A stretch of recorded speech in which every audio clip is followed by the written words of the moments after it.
Filling in tonight. This is Melinda, and Melinda, you are on. Oh, thank you so much, Duane. As Duane was saying, my name is Melinda Holm. I am the new director at the Crested Butte Museum. I just started in the end of May, so this is really exciting to be part of this series. We'd like to welcome you all to the 5th episode in this series about Colorado history with the Dr. Duane Vandenbusche. This program will be recorded and available on our webpage, crestedbuttemuseum.com, or on the YouTube page, Crested Butte Mountain Heritage Museum. There we also have multiple series that the museum has hosted available for you to watch at any time. If you weren't on earlier, we did have a hiccup with last week's recording. Zoom is trying to help us locate it.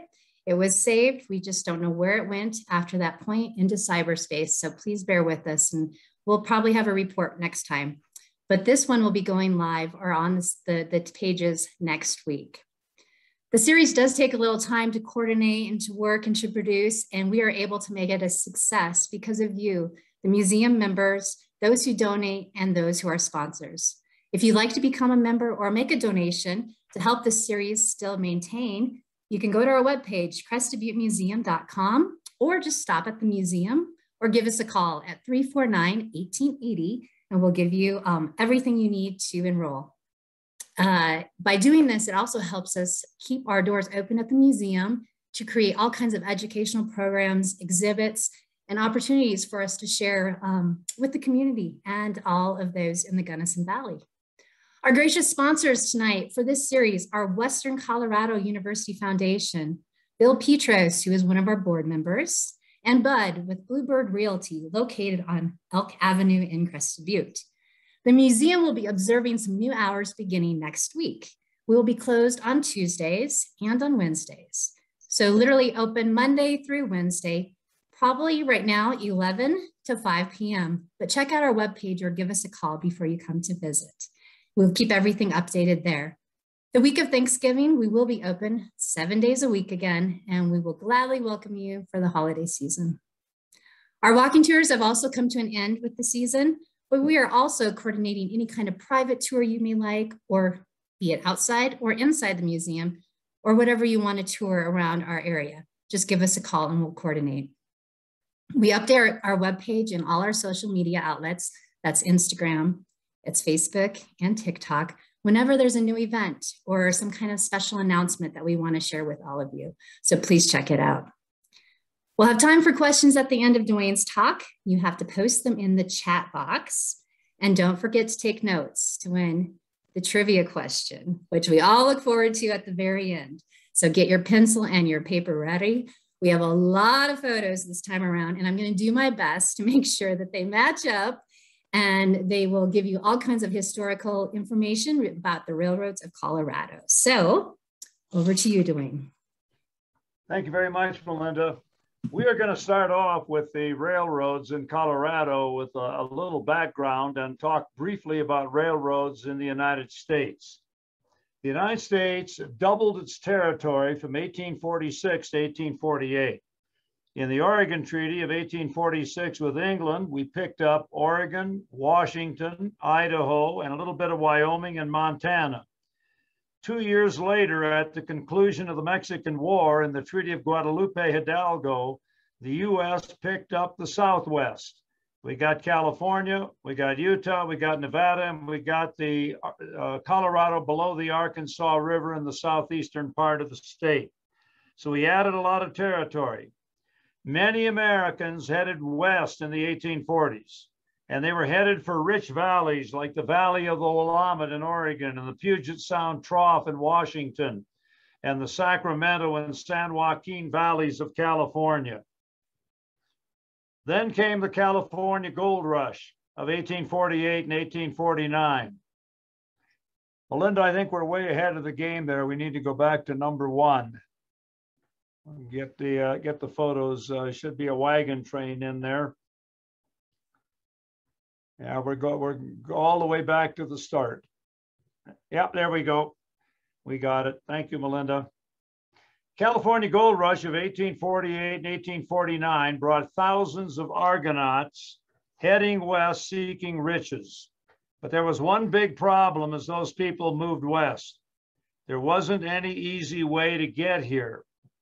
It was 1,966 miles from Missouri River to Oregon, and about the same distance to California, over a barren, arid, mountainous, and dangerous land. Many trails were followed by people going west, including the Oregon Trail, Santa Fe, Mormon, and California trails. They were all long and dangerous, with Indians a constant problem, along with disease like cholera, which killed thousands. Other routes to the west included going from the East Coast by boat all the way down the East Coast and all the way down to the tip of South America, the Straits of Magellan, some of the worst water in the world. And then up the West Coast to California or Oregon. And that trip took 9 months, and it was very expensive and very dangerous. Another route took one from the East Coast by boat to the Isthmus of Darien, today's Panama Canal. And then one walked or boated 76 miles from the Atlantic to the Pacific side through mosquito-infested swamps, and then up the west side to California or Oregon, if one had a boat waiting for him or her on the west side. All of the routes to the west took many months. All were very expensive. All were very dangerous, and many travelers never got to their destination. What was needed was a safer and better route, and this began the saga of the Transcontinental Railroad. In 1853, Congress appropriated $150,000 for 4 railroad surveys from the Mississippi River to the West Coast. The Secretary of War in charge was Jefferson Davis of Mississippi, later on the head of the Confederacy. When completed, the best route theoretically would be chosen. In the north, the northern route, Isaac Stevens looked over a route from Duluth on the west end of Lake Superior to the Oregon country around Seattle. In the south, Billy Park looked over a route from New Orleans at the mouth of the Mississippi River to San Diego on the west coast. Emil Whipple followed a south central route from Memphis on the Mississippi River to Los Angeles. And the fourth great explorer looking for a railroad, a possible railroad route, was Lieutenant John Williams Gunnison of Goshen, New Hampshire. Gunnison followed the 39th parallel from St. Louis heading for San Francisco, went through the Gunnison country and was stunned by the Black Canyon and the Lake Fork and what Antoine Robideau had referred to, if everybody will pardon me, as son of a bitch hills, the Blue Mesa, and of course, Cerro Summit. Very difficult to go over. Gunnison was killed by Paiute Indians in southern Utah in October of 1853. And the following year, Lieutenant E.G. Beckwith completed his route to San Francisco. The possible route for a transcontinental railroad now became very controversial, with both the North and the South wanting their routes. Then came the Civil War in 1861, and the Transcontinental Railroad was put on the back burner. 1 year later, however, the North approved the Pacific Railway Act, which sanctioned the building of a transcontinental railroad after the war. Following the war in 1866, the construction of the railroad began in earnest, financed largely by the federal government, which gave out subsidies and also gave railroad companies land on either side of the line, the famous checkerboard system. So not only did they get the land, they also got the water rights and the mineral rights, 1 square mile on either side of the tracks. In addition, the government paid the railroads so much a mile for building the line.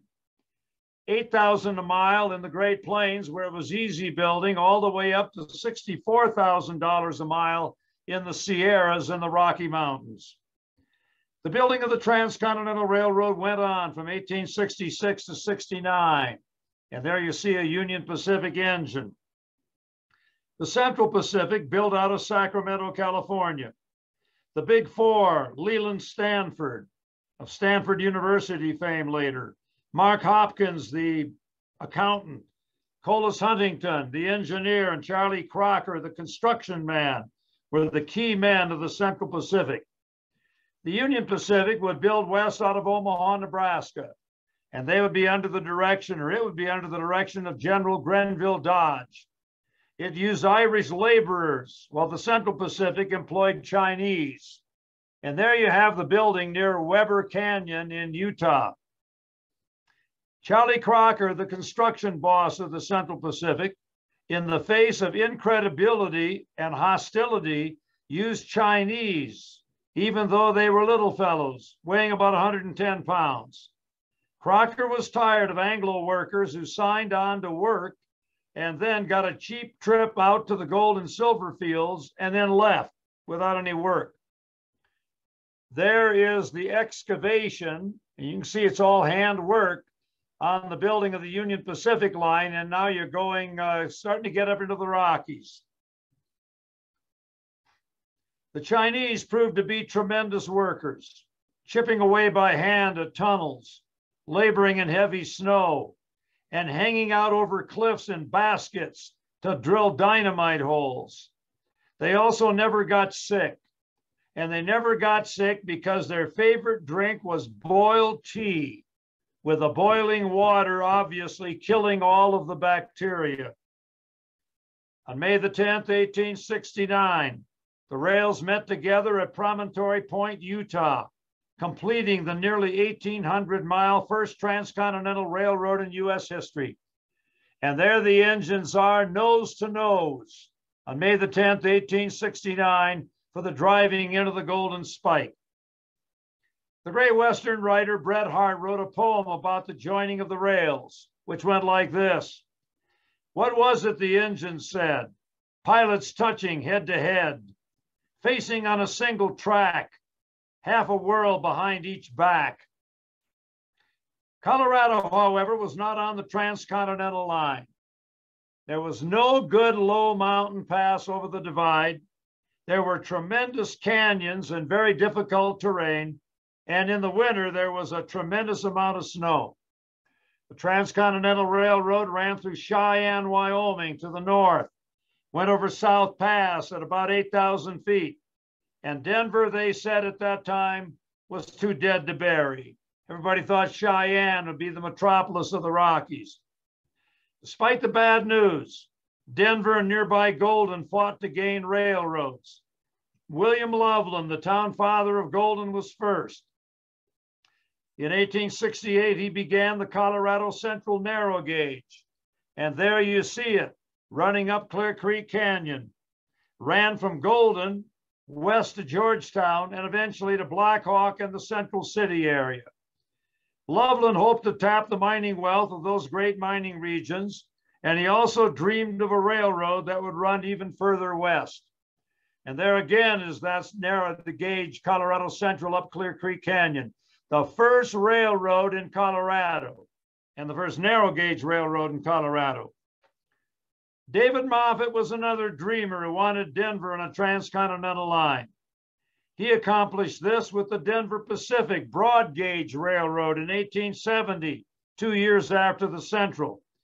He built a branch line from Denver about 95 miles north to Cheyenne, Wyoming, where now he had a tap in with the Transcontinental Railroad there. Georgetown miners donated a silver spike to mark the finish of the Denver Pacific. Meanwhile, another broad gauge, the Kansas Pacific, built into Denver in August of 1870, arriving from Kansas City. The real railroad action, however, began in 1870 with the starting of the famed Denver and Rio Grande, owned by William Jackson Palmer. Palmer was a Quaker born in Delaware in 1836. He served in the Civil War, rising to brigadier general, became a director of the Kansas Pacific, and now he dreamed of his own railroad.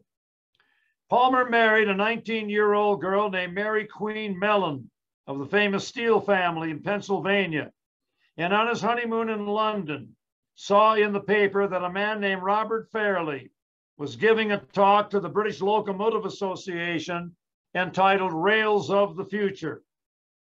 Palmer sent his wife on a shopping trip and attended Fairley's talk. He heard Fairley talk about narrow gauge railroads, which were little known in the US. He declared that narrow gauges with tracks 3 feet wide were very utilitarian in the mountains. They could go up steep grades, go around sharper curves, be built for less money, and most importantly, could get into mining camps and other attractive places faster than standard or broad gauges could with their tracks 4 feet, 8.5 inches wide. When Palmer returned to the US, he began the Denver and Rio Grande Railroad, which was unique in 2 ways. Number one, it was one of the few railroads in US history ever to run north and south. Almost all railroads in the US run east and west. And secondly, it was narrow gauge, something the US hadn't seen much of before. Palmer planned to run the railroad from Denver to Mexico City, north and south, tapping mining towns west of the line and farms east of the line. The Rio Grande began building in 1870 and built straight south to Colorado Springs, where General William Palmer became the father of. Palmer, as a Quaker, didn't like nearby Colorado City because there was a lot of gambling, prostitution, and drinking. So he began a new city, Colorado Springs. Today, Palmer sits on horseback in the middle of Nevada Avenue, and you can go to Palmer High School, Palmer Park, or Palmer Place. Colorado Springs became a haven for the rich, and it became known as Little London or the Newport of the Rockies.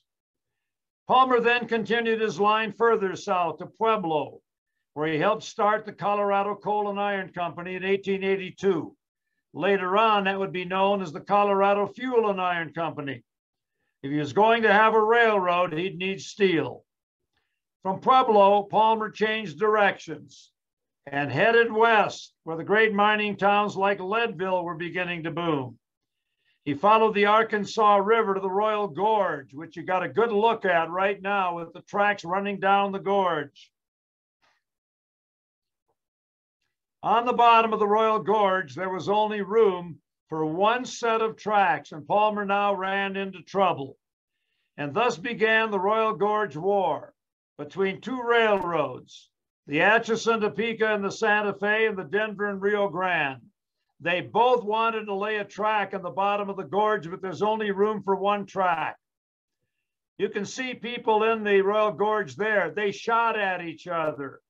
They blew up each other's tracks. And this went on for a couple of years until finally, in 1880, the Boston Treaty was signed. That treaty gave the Rio Grande the right to build through the Royal Gorge, and the Santa Fe got the right to build over Raton Pass into New Mexico. 2 years had passed while the Royal Gorge tied up construction toward Leadville. Palmer's Rio Grande now wasted no time. The narrow gauge built along the Arkansas River to a new town called Salida. That is Spanish for exit. And there is the great Salida Roundhouse, where they serviced railroad engines. On July the 23rd, 1880, William Jackson Palmer's Rio Grande arrived in Leadville, giving that great mining town a railroad which it desperately needed. While waiting to complete that line, the Denver and Rio Grande pushed construction of a branch line over Levita Pass from Walsenburg into the San Luis Valley. In July of 78, it arrived in the new town of Alamosa. The main line of the Rio Grande, however, did not go to Leadville. It headed west from Salida, and there it is, ascending Marshall Pass out of Poncha Springs. And it went over 10,846-foot high Marshall Pass and into the Gunnison country. Construction began in 1880, and by January of 81, 1,100 men and 150 teams were at work on the Gunnison extension. On they built through heavy snow and freezing cold, past little switches with names like Otto and Mears Junction on the east slope. And there you can see a Denver and Rio Grande train ascending Marshall Pass out of Poncha Springs, heading for the top of the pass. And then it got to the top of the pass and went through snow sheds, and then down the west side through Shawano and Buxton before it arrived in Sargent's in the Gunnison country. Now there's a very fanciful drawing of the Rio Grande going down into Sargent's in the Gunnison country. On August the 6th, 1881, the Rio Grande engine Pacific Slope pulled past little switches and came into Gunnison. The Rio Grande engine was called the Pacific Slope. It was the first train ever to arrive in Gunnison. And after a very brief celebration, the Rio Grande headed 28 miles north to Crested Butte, where great coal mines were, and arrived there on November the 21st. And there you get a couple of good pictures of Gunnison in 1882. Main Street. And you can see it's pretty primitive at that time, right after the railroad ride. The main line of the Rio Grande continued now west towards Montrose and Grand Junction. With thousands of workers laying tracks, the Rio Grande entered the dreaded Black Canyon at Saponaro and ran 15 miles through it to Cimarron. And at Cimarron, it had to come out. Ripley Hitchcock, a writer for a New York newspaper, was with the Rio Grande in the canyon. And there you see the Black Canyon and the famous Curacandy Needle. And he was on a boarding or hotel train, which was parked on the siding across from the Needle. And he declared, and I quote, "Here was the temporary home of 400 men. Gangs of men were busily unloading and placing ties and rails and leveling the surface. Soon a whistle blew. 6 o'clock had come, and men scrambled aboard the flat cars, and the train made its way back to the hotel on wheels. The men hustled each other like a flock of stampeded sheep in a wild race for supper. There were swarthy Italians, Irishmen with carroty locks, and a score of nationalities, begrimed, tattered, gnawed at, and the appetite given by labor in the bracing Colorado air.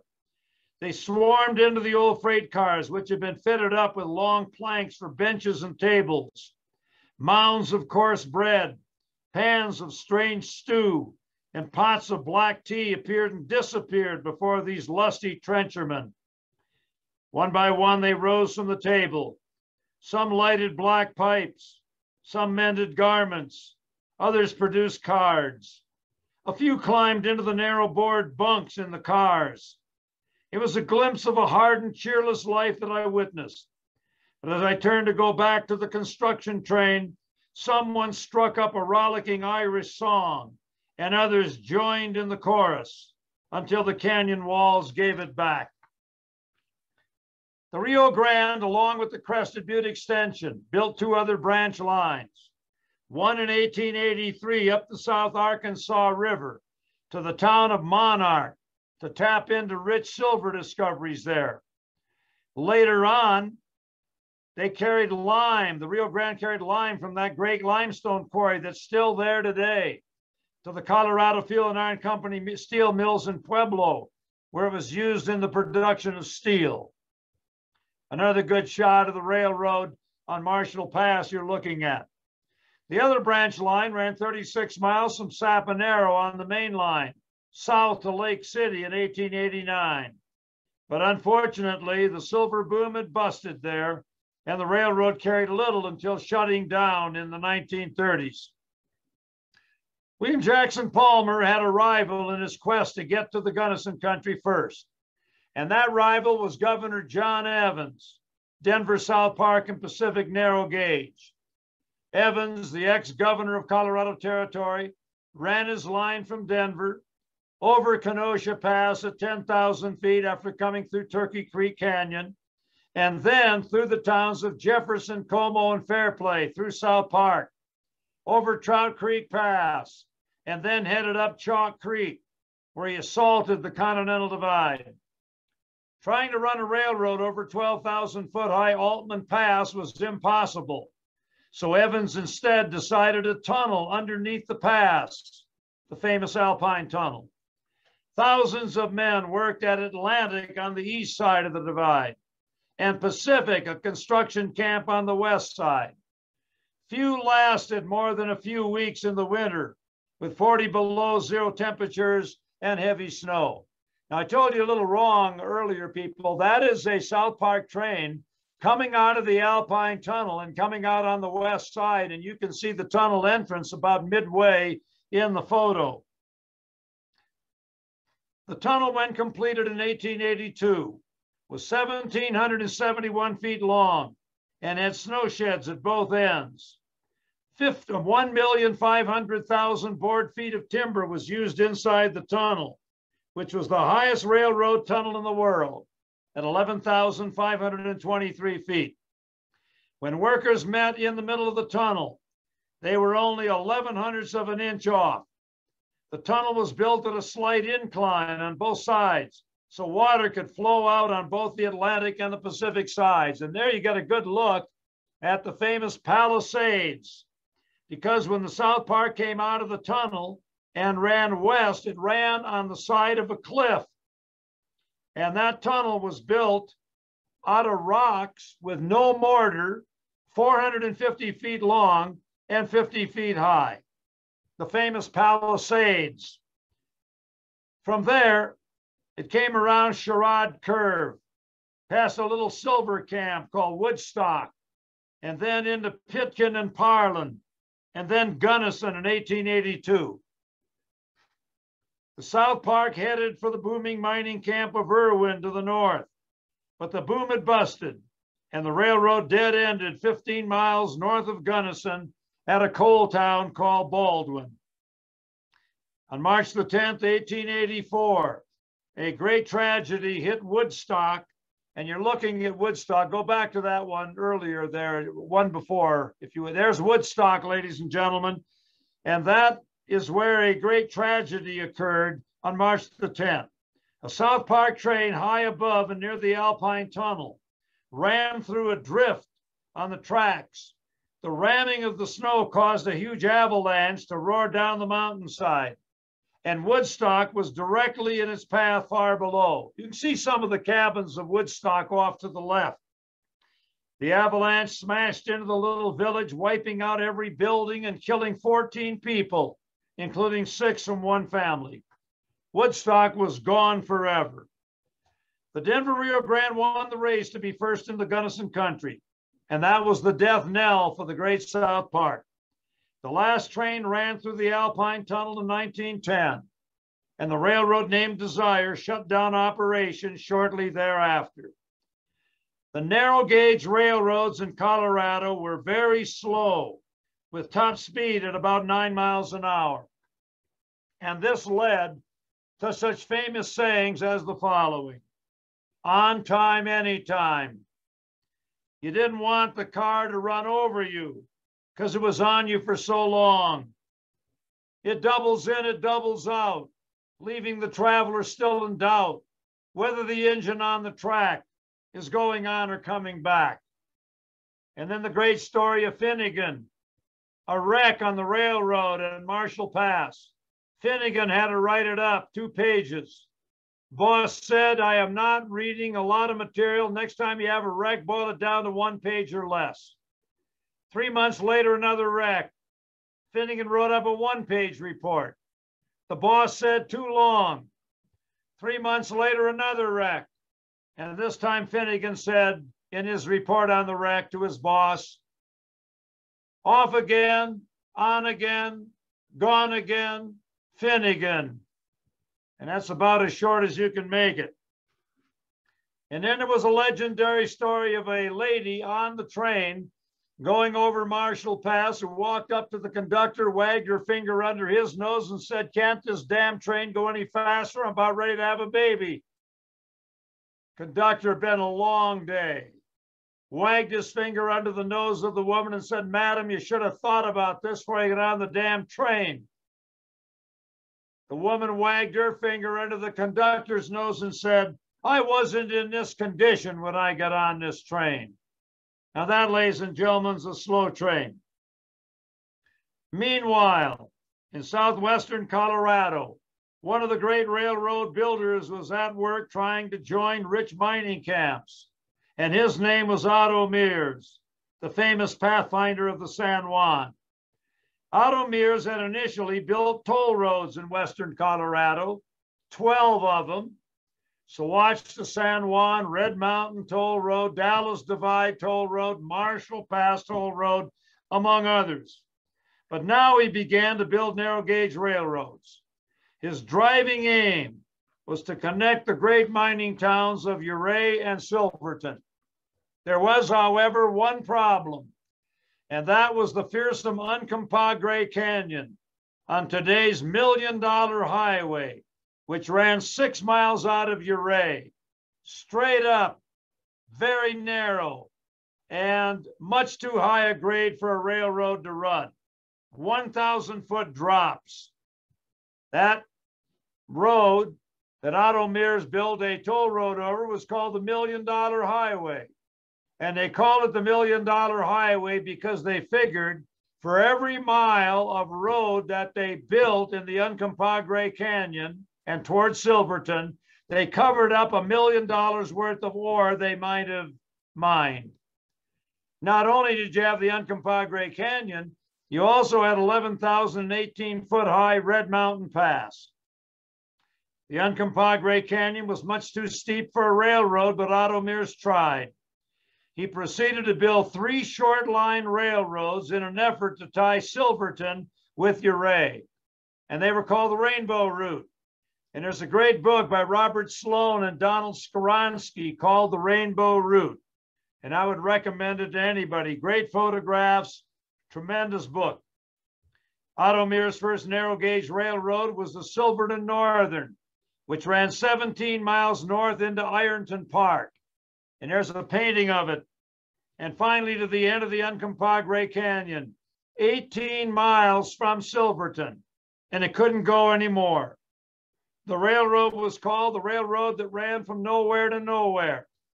It cost $725,000, was finished in 1889, and lasted to 1924. Close to Ouray, but no cigar. And there's the railroad running right by the Yankee Girl Mine up around Ironton Park. And that's Ouray way back down in the background there with the Uncompahgre Canyon plummeting down. Otto Mears was undeterred. He began another narrow gauge railroad, the Silverton Northern. That one ran along the Animas River to the head, 15 miles into the great mining camp of Animas Forks, and in the shadows of Engineer and Cinnamon Passes, which took one into Lake City.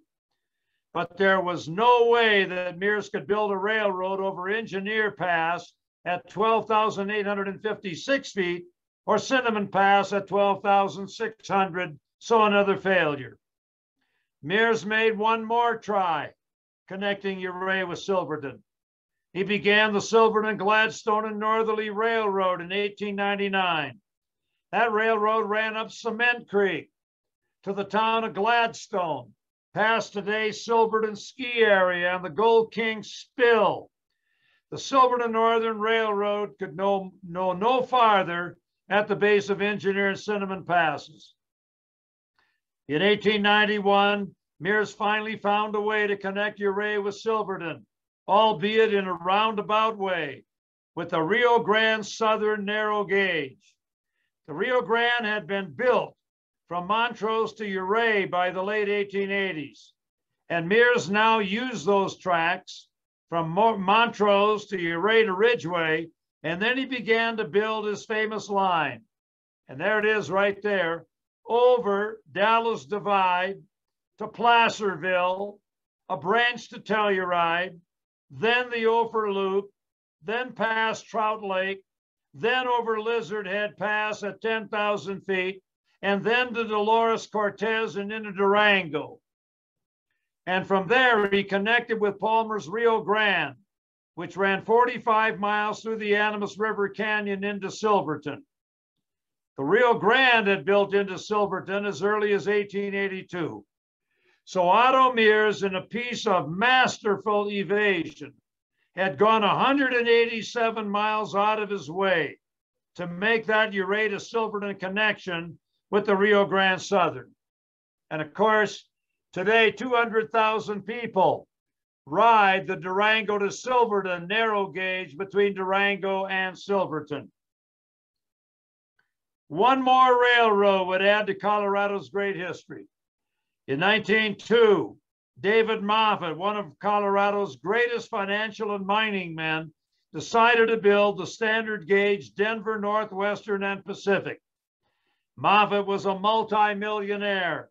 He had an interest in the First National Bank of Denver, owned over 100 mines, including those in Cripple Creek and Aspen.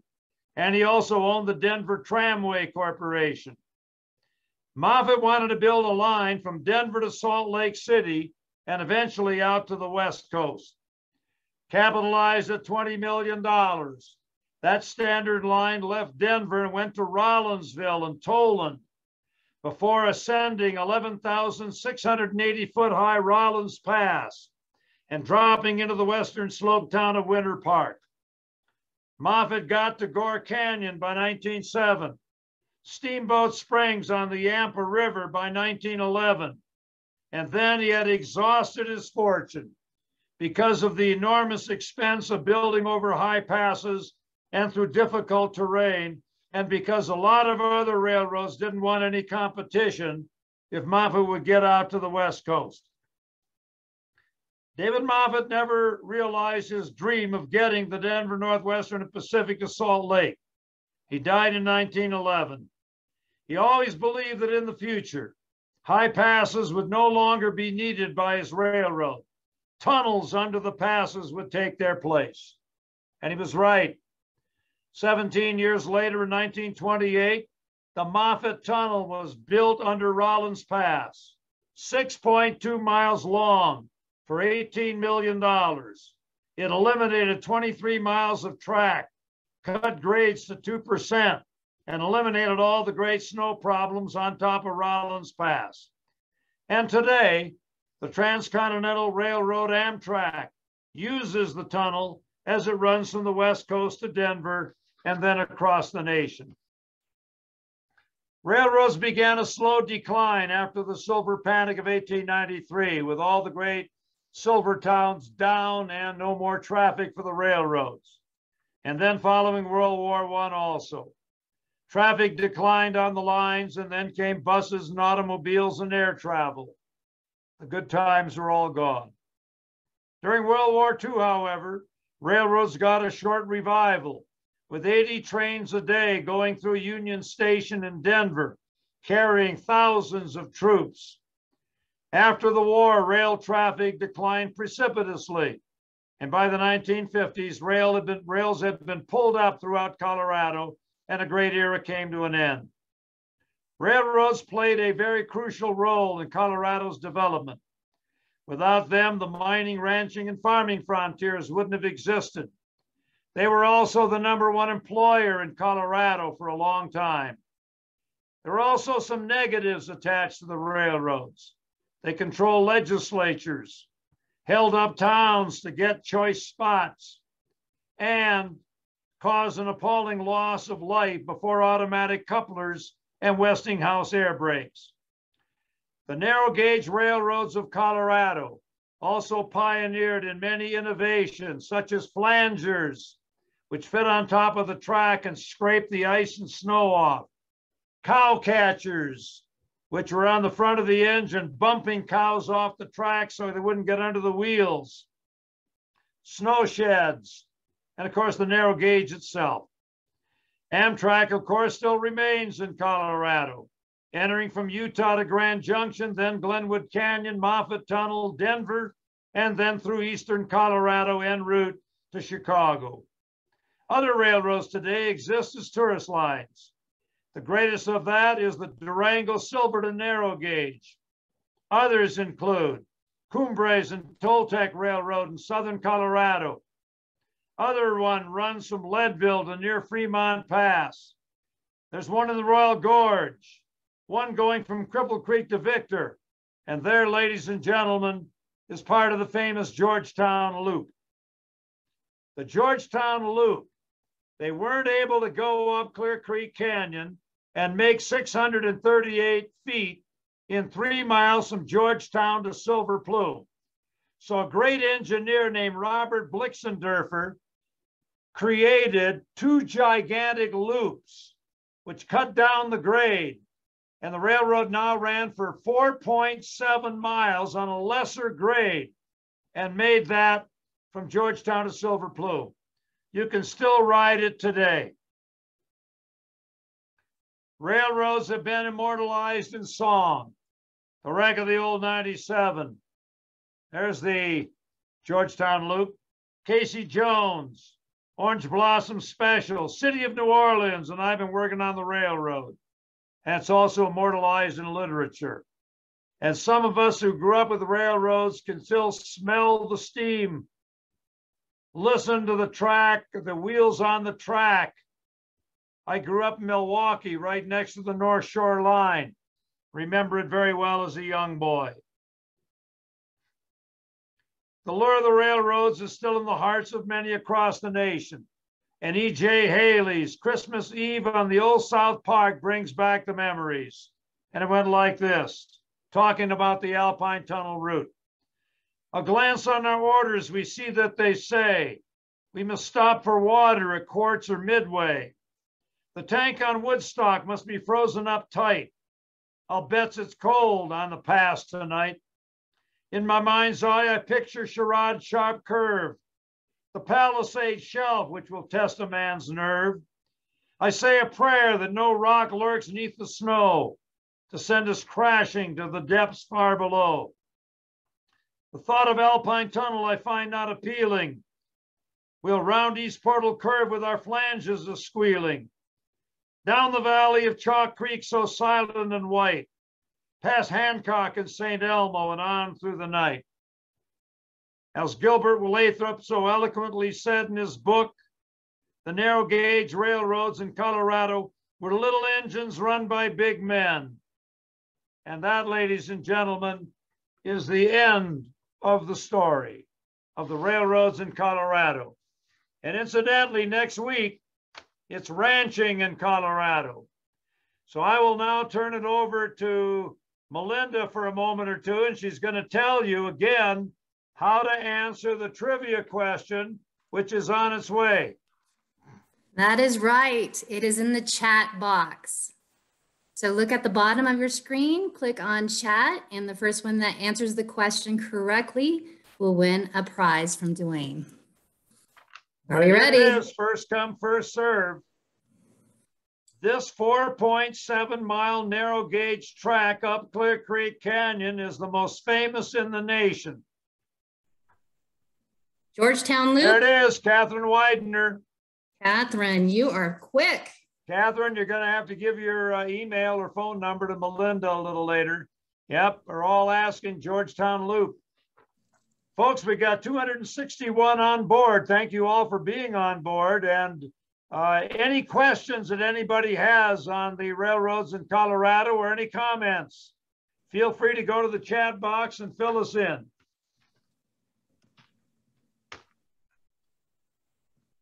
All right, we have a couple here maybe. Oh, you're welcome, Ashley. I hope you're enjoying South Dakota. Yeah, there's Ashley, who is our usual person on board. She's out in South Dakota working. Any other questions or comments? Rick, thank you very much. Rick, I don't think there's any connection between Kenosha Pass and Kenosha, Wisconsin. Were most of the narrow gauge railroad tracks torn up when the mines closed? And the answer is yes. Unfortunately, in Gunnison, they took them out in 1955 over Marshall Pass through the Gunnison country. What happened to the Golden Spike? I think it is in the museum at Promontory Point, Utah. We had a question before that. Yeah, from Annie. Do you see it? Where did the workers usually live when working on the high country narrow gauge railroads? Well, if you remember in the Black Canyon, they had a hotel on wheels. And they had a couple of railroad cars that were about 2 stories high, and they had board bunks. And all these guys slept on the fly. What was the purpose of the snow shed?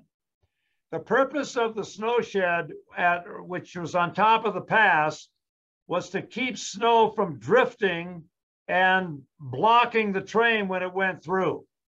So they had them, the Alpine Tunnel, of course, was a tunnel, but the snow shed on Marshall Pass, when you approached, you would blow the whistle and they'd open the doors, and then you'd go through and they'd close them again. Yeah, you know, Dave, I didn't have time to get into the Colorado Midland. The Colorado Midland ran from Colorado Springs over Wilkerson and Ute Passes, over Hagerman Pass, down the Frying Pan River, and into Basalt. And then in February of '88, it ran a 19-mile line into Aspen. That was the second one to get into Aspen. The Rio Grande got into Aspen in November of '87 over Tennessee, or excuse me, over Fremont Pass.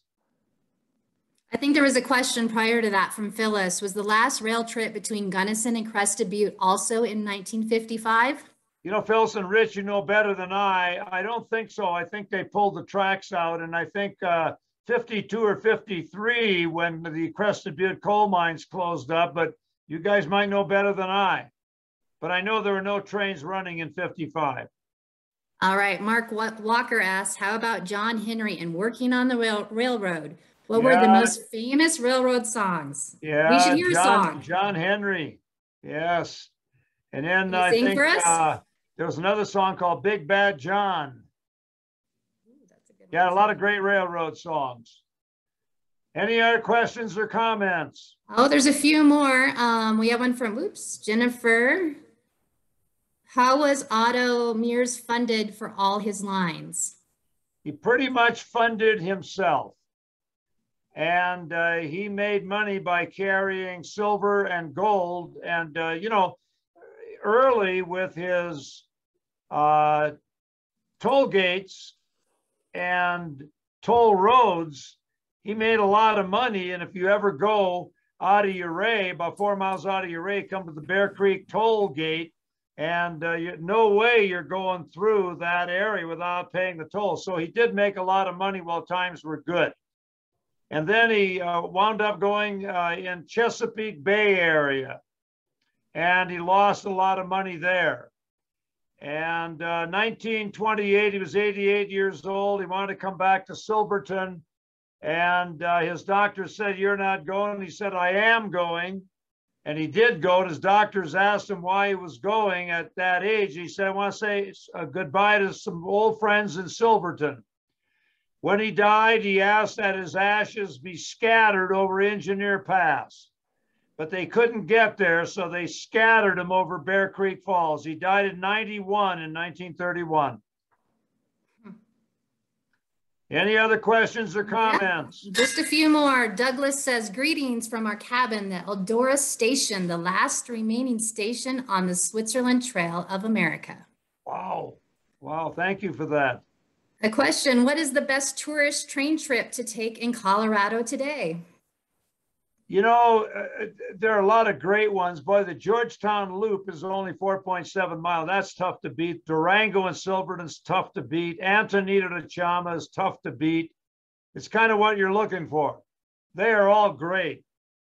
All right. Thanks, Catherine, for that question. And we have Keith, big boy, Union Pacific's pride and joy. Monster steam locomotive came down from the Cheyenne route last week to Denver. Just wanted to clear up an earlier comment.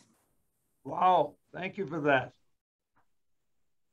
Yeah, and I think we have one more in the Q&A here.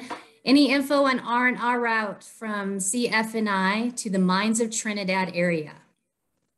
You know, the Rio Grande and the Santa Fe both wanted to get into Trinidad, and they wanted to get into Trinidad because that's where the coal was. That is near Raton Pass, and that also was on the old Santa Fe Trail. So the Santa Fe got there, I think, in 1876, but Trinidad was a real key spot. You know, one thing for you railroad buffs, when you go through South Park, if you stop at Como, you got to get off the road a little bit, about half a mile in. The Denver South Park Association is laying track. They got the turntable working, and it's fantastic. And he says anything about the Galloping Goose and Telluride. Yes, in the 1930s, when things really hit the skids, they put a Pierce Arrow automobile frame powered by an 80 horsepower Buick engine, and they could pull about 2 cars, not railroad cars, but just, you know, smaller cars. And they would carry cows and hay and so on.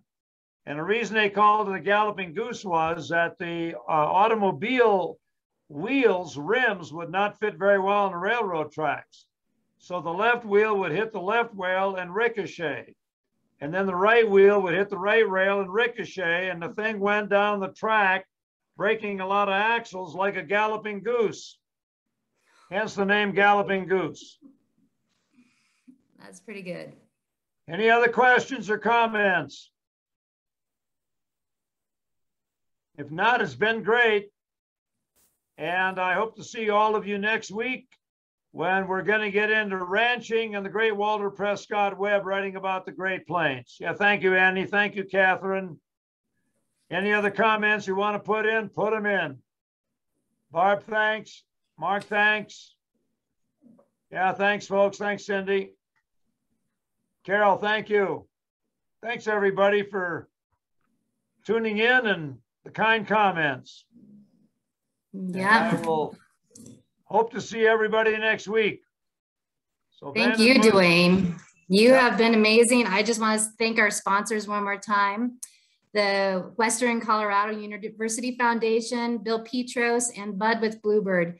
Duane, this has been a fabulous one.